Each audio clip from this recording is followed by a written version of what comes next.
Hello guys, welcome back. In this video, I will show you how to delete Astra theme in WordPress. Let's get started.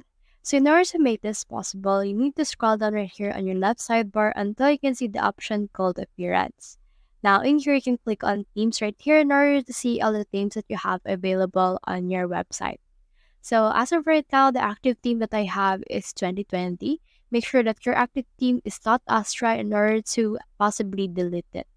So I already changed to 2020 and I can just head over and see that I have Astra right here. In order to delete it, click on this theme details. Now it will open this.